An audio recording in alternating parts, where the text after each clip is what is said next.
first of all, I want to talk to you about transparency versus opaque. Okay. This is really come from transparent versus opaque. Really come from traditional the concepts from teaching, if you will. So transparent color receding, and then opaque color advance. For example, if you see this one, this more transparent application, your first glance, you see this pop up to your eye right away, because opaque color always advanced spatially, and then transparent color receding back to the distance. Okay, so if you make the separation between transparent and opaque, and then spatially already has interesting in and out, okay, spatially. And that's one thing what I want to mention to you. So if you're able to explore or keep more transparent on the shadow, on the hair, on the background, versus opaque application on the light, that's always better. If you never tried it, that's I strongly encourage you to do more experimenting with that, rather than all opaque or all semi-opaque. So that's make it relatively flatter, spatially, but also, the surface quality. So that's number one thing that I want to share with you. So Victor, if we make it opaque, can we then do transparent over that? Yes, that's a good question. So if you make it opaque already, so you can, when you start, well, first of all, you test the surface. It's dry or not dry. Okay, if the test is dry, I still have pick up. So most cases probably still wet. You don't need to put a clear medium on. And then you can start to use more transparent. Start with transparent first, and then build up the area where it needs to be more transparent. So you can just treat the color opaque like background color before you start to, and then more transparent application. You will bring the transparent area back, rather than keep building up with opaque. So you can do that. Okay. So that's the way what I do for myself too. Sometimes initially I designed this area as more opaque, but later I thought that's probably better with transparent. So I let it dry and reapply transparent over on the opaque area. So that you're really able to bring transparent quality back on certain areas already opaque. What if we did it opaque and it's very light? Very light? Very. Can you give me an example? Like here, yeah. The yellow, if I wanted to. Be opaque, to be transparent? Yeah. Okay, so let me show you, if something like her, what's your name again? Jenny. Jenny, okay. Like Jenny's question, so like this part, the two light is opaque already, and then she wants to be more transparent. So if some cases like that, so you can do, when you're working on transparent color, you better use soft hair, or you can use the hard hair, but I prefer to use more soft hair brush, okay. So again, use more less oils, less mediums. Okay. Can I have a little bit more? Oh, sure. Yeah.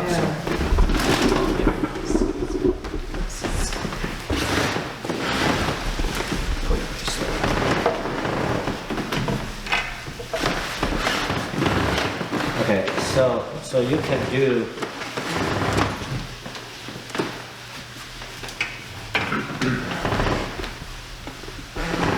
so actually when you see that's already transparent, right? So that's interesting mark you can make, and then you can apply. So whatever you like to do, so you can make it more transparent by over the opaque color. Okay, so if something you want to transparent over on opaque. So is it better when it's dry? Better to do it when it's dry? You can do dry, or you can do halfway dry, or it's still like this. Okay. And sometimes it's nice to see it's not dry and then mixing with the color as well too, but more transparent. So and then you can bring in Yeah. How does that work with the rule about? Fat over lean. Yes. Okay. Yeah. Do you know fat over lean? Okay. So so that's the reason why you use more medium over on the surface like this, so more fatty. So you don't worry about the lean over fat. Okay. The So if you lean use is more- dry faster. Okay, fat dry slower. Right. As long as you add more medium to it, and then it's going to be dry faster, dry slower. Does that make sense? Because Yeah. you have more white, and then this is going to be dry faster underneath, and then the more medium on top is going to dry slower.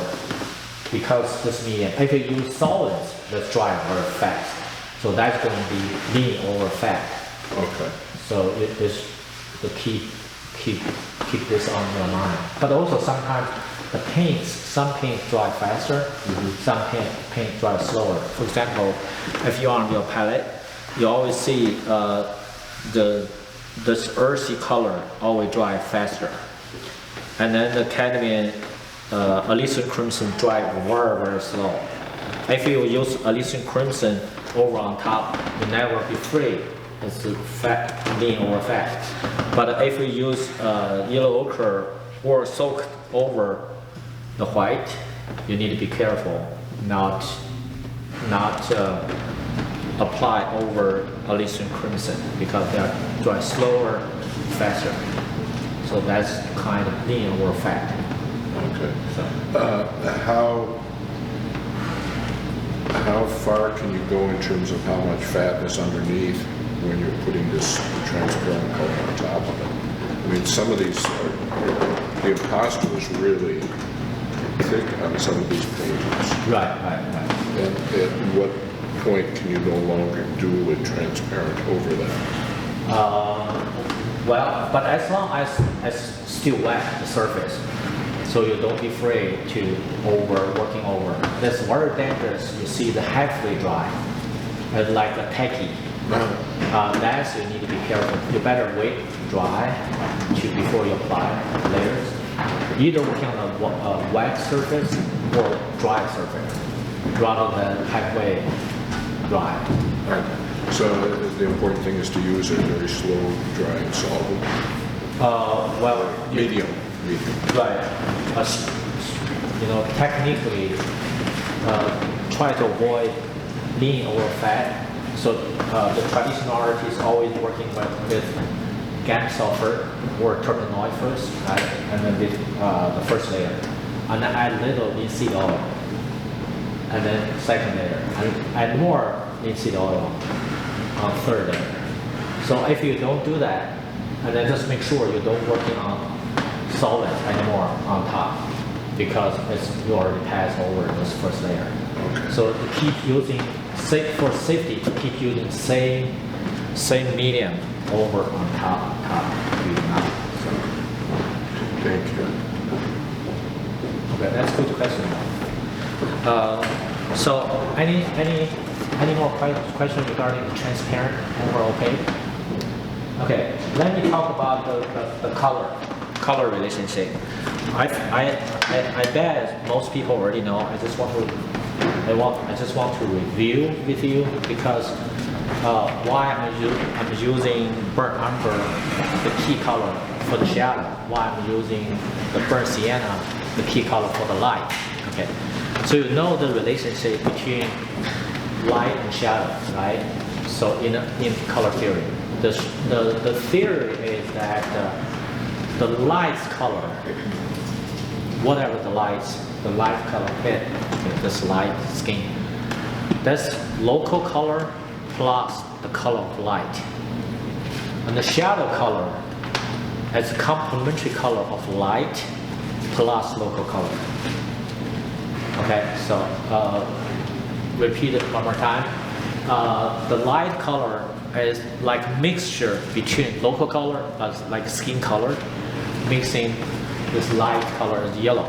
Okay, that's a light color mixture.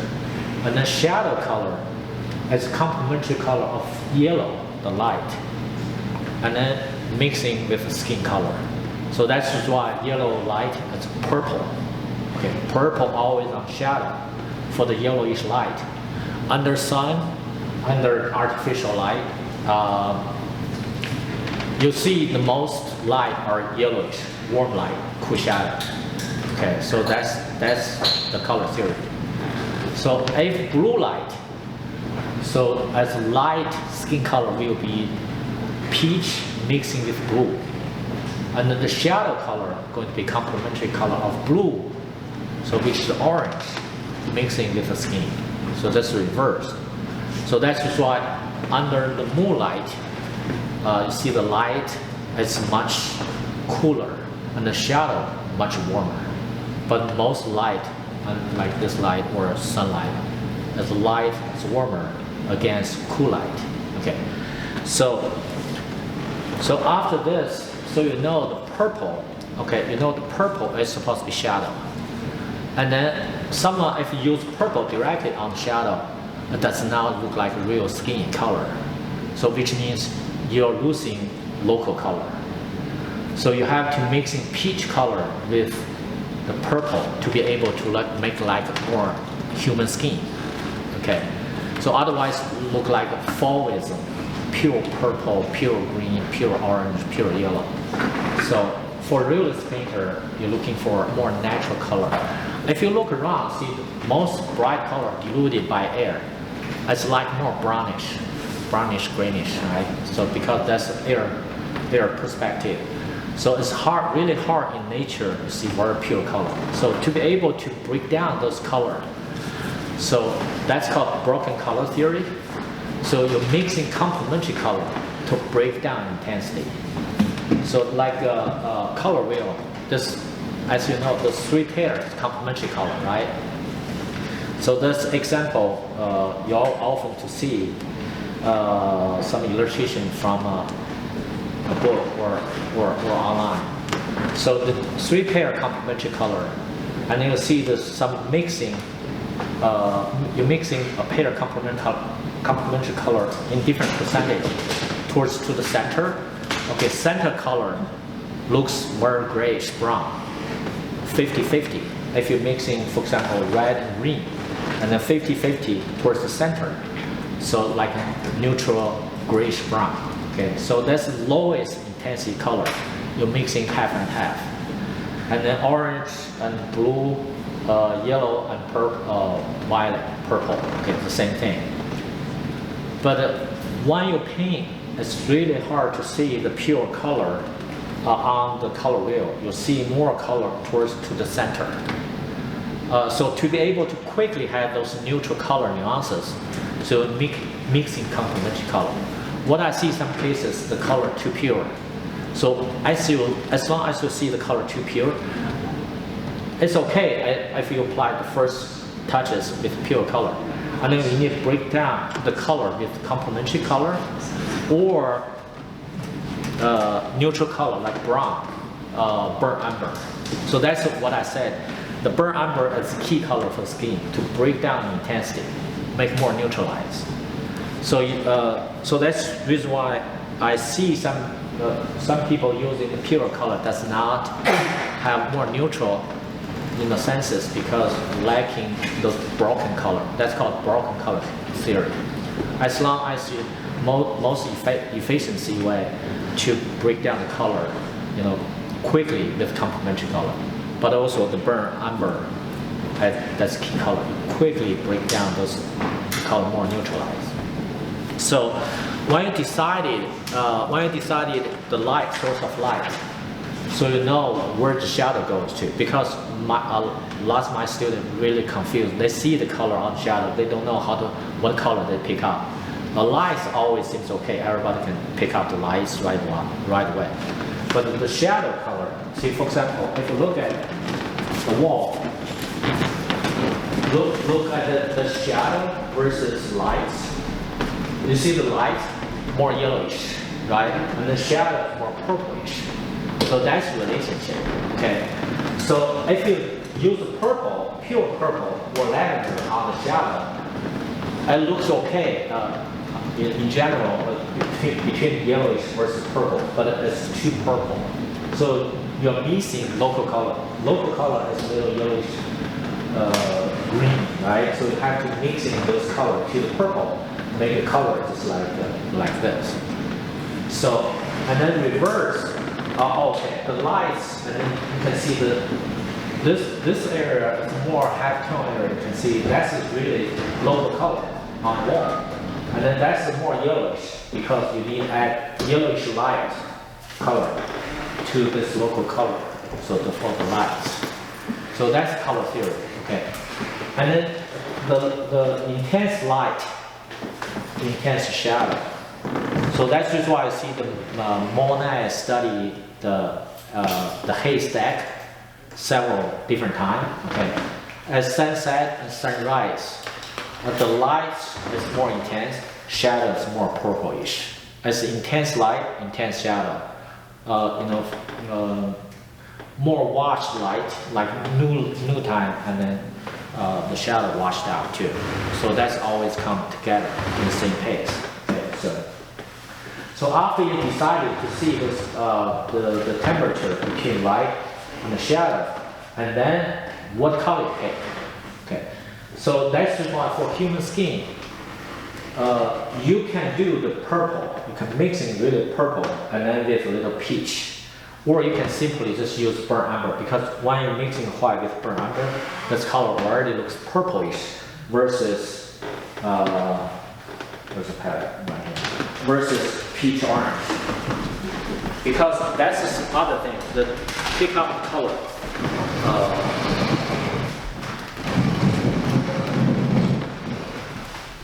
Sometimes you don't need to really pick up purple and purple, make it purplish. Okay, it's just like this.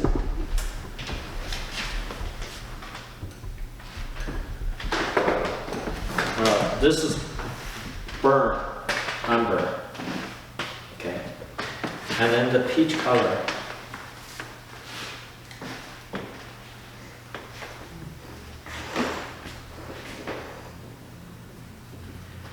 You see this relationship, this already looks a little purplish.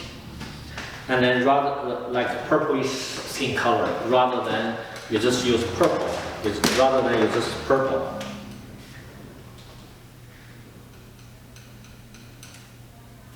That's too much.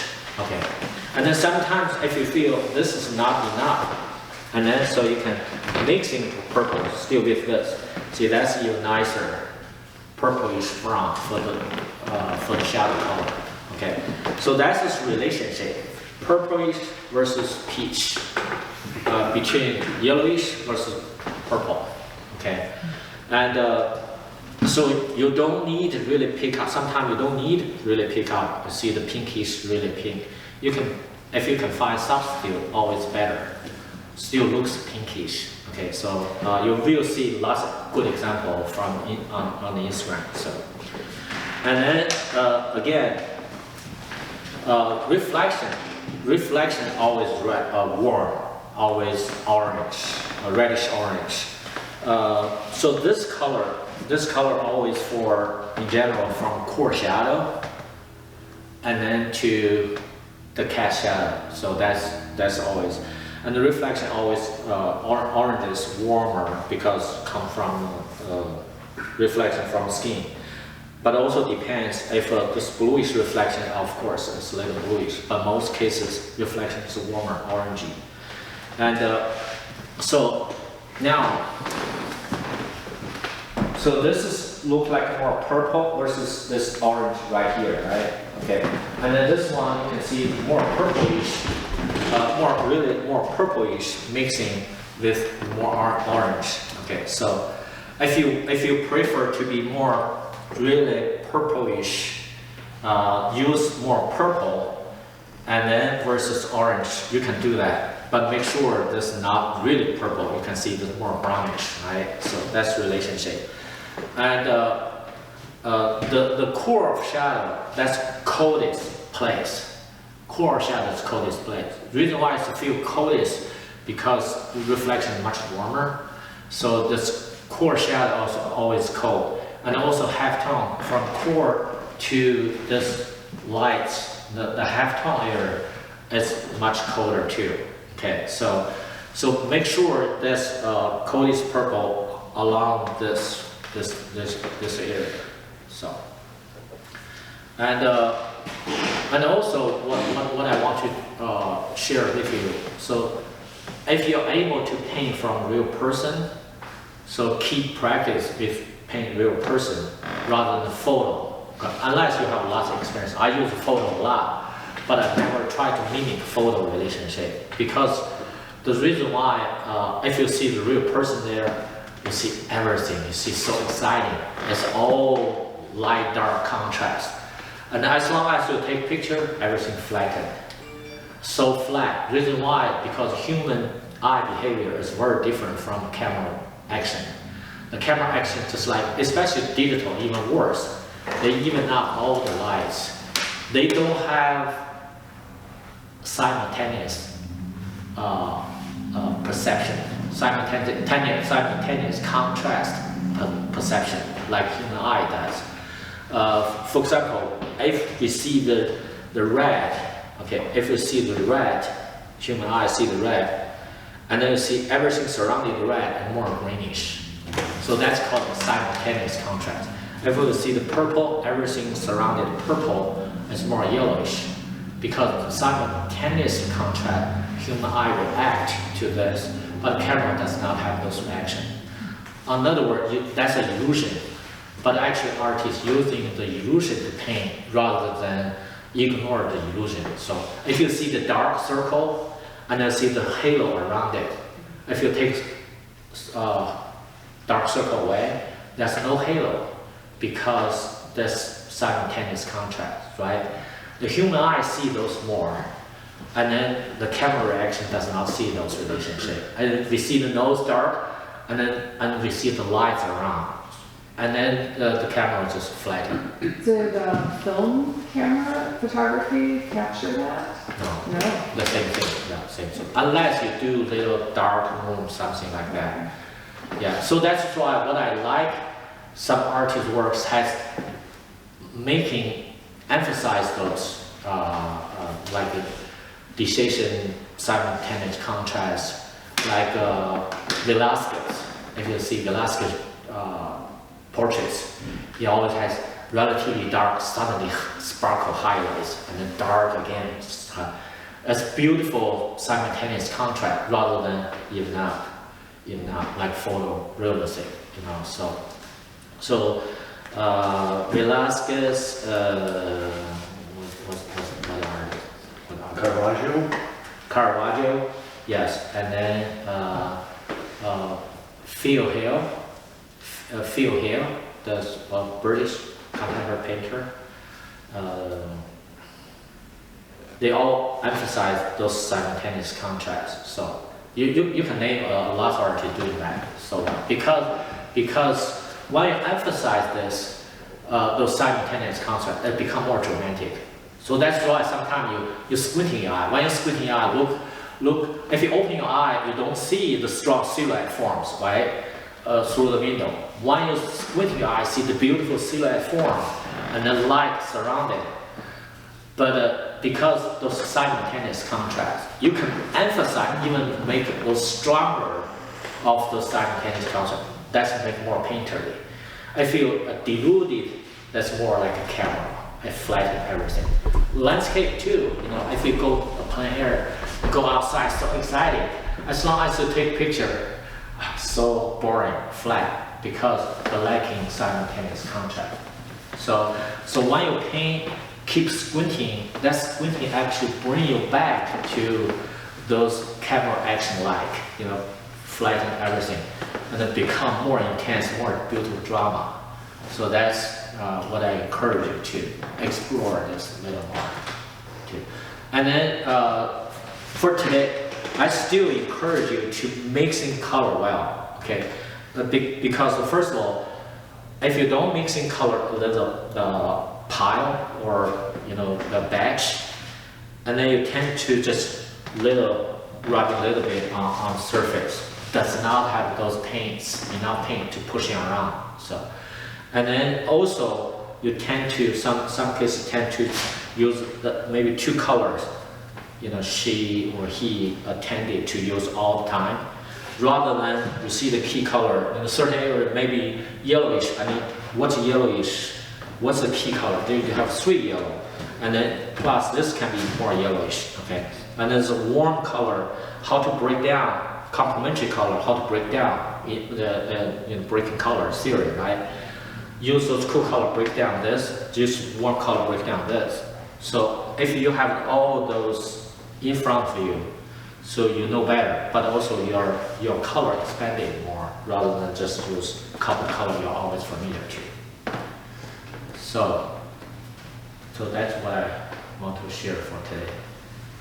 Yeah. And then today, probably most people, the first stage coming on, you need to continue to build up more, especially for the lights.